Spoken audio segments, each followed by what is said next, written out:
Hey everyone, welcome back to the channel, and today I'm going to be bringing you my accidental Salamangreat deck profile. Now I say accidental because, like an absolute idiot, I was meant to take my Blackwings to locals, but I picked up the wrong deck box and ended up with Salamangreat instead.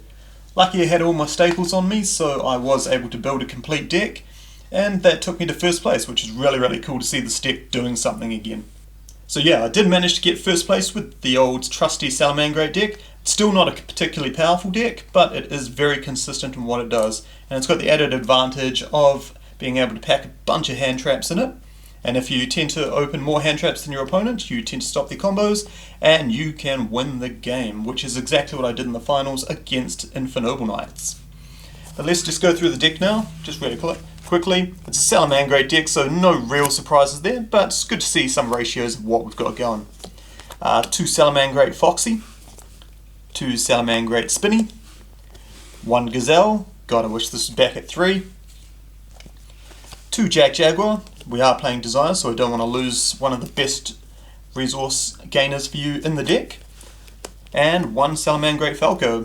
Pretty light on the main deck Salamangreats, but this is a hand trap deck after all, you don't want to be mucking that up with Salamangreats. 3 Lady Debugs to search for your Salamangreat cards. 3 Parallel Xe, because this thing is absolutely nuts and helps you extend out the wazoo. And that's it for the Cyburst cards in the main deck. Now let's get on to the hand traps. 2 Ash Blossoms, I don't think it's particularly good at the moment, especially against the high tier decks, but its ability to be recurred with Salamangreat Sunlight Wolf makes it almost like you don't really want to drop it from the deck at all, but you still want to see it sometimes, just not all the time. 1, 2, 3 Droll and Lockbird. If we're not playing Ash Blossom, we're going to be playing this instead. And what a great call as well. What a great call indeed. It's so good against some of the top decks at the moment. Dinosaurs do a lot of searching, Infernobles do a lot of searching, Rockets do a lot of searching, and having this in your main deck at your disposal is absolutely great. Gives them so little resources, and this is where Salamangreats strive on playing the resource game. Long resource game there. 1, 2, 3 Gamma, and the compulsory driver that we need for the card to actually function. I was a little bit iffy in actually running this as well, because if you go first it's kind of dead unless you open Circle, Desires or Mining, but given that that's the case and those tend to be the cards that get your play started, this seemed like a no-brainer, and this thing can absolutely end combos as well, give your opponent a completely weak board, and that's where Salamangreats can sit there and take absolute advantage of that. 1, 2, 3 Cynet Minings. Discarding's alright in this deck. You want most of your stuff in the graveyard, and you get to search for a level 4 or lower Cyburst monster, starting all your plays. 1, 2, 3 Pots of Desires, because we're not terrible. We want to see this card early on, and we can just discard extra copies later on in the game. On to more Salamangreat spells now. Got 1, 2 Will of the Salamangreat to help you play. If you ever get in a buried, you can just continue with your plays there, or as the game goes on longer, this can help you just keep getting resources out of the graveyard each turn. It's great. 1 Salamangreat Circle, God I wish this was back at 3, help you search for all your Salamangreat cards or protect your extra deck monster. And lastly, Salamangreat Sanctuary, help you with all those volcano summons there. On to the pink cards now. 1 Salamangreat Roar and 2 Salamangreat Rage. Rage is better against more established boards and stuff, and helps get rid of opponents, like up to 2 of your opponents, sometimes 3 if you set it behind not a Sunlight Wolf, a Heatleo. And 1 Roar as well, because it's good to have yourself counter trap there as well. You can also set itself off its own effect, in which case you can use Sunlight Wolf to get back your Rage instead, and you end up with Roar, Rage and the Wolf. And lastly, for the 3 traps, 1, 2, 3 Infinite Impermanence. Still a really great card, first or second. This deck does tend to have some back row there, so Impermanence is a really good card as well. It's also a really good hand trap as well for the deck.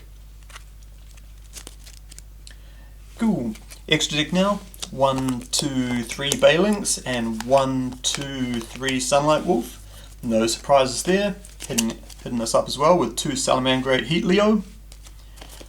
Some decks, especially against like Eldritch, you do want to be spinning stuff back rows back to the deck instead of like destroying them, so that's good. Sunlight Wolf's key playmaker, and Balinx starts everything off for you there and helps protect your Salamangreat guards. On to the non-Salamangreat stuff now. One update jammer for OTKs with transcode. One splash mage because it's an alternate linked 2 that can get you back resources and go into bigger plays.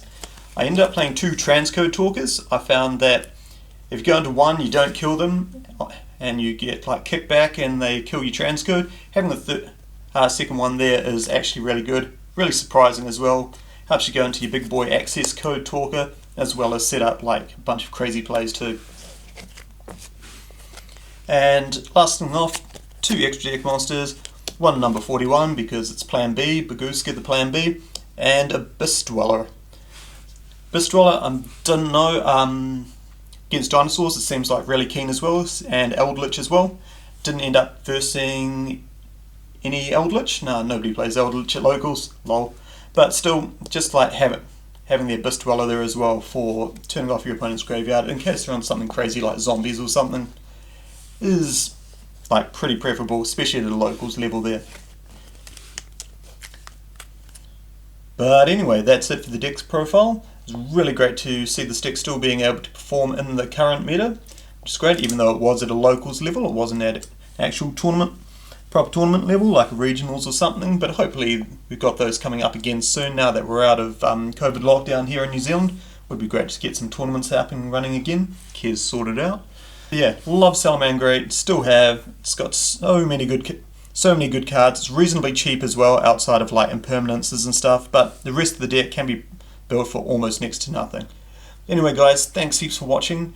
Hope to bring you some videos again soon. Should be having my Halloween special coming up soon, so look out for that. And as always guys, take care and happy dueling.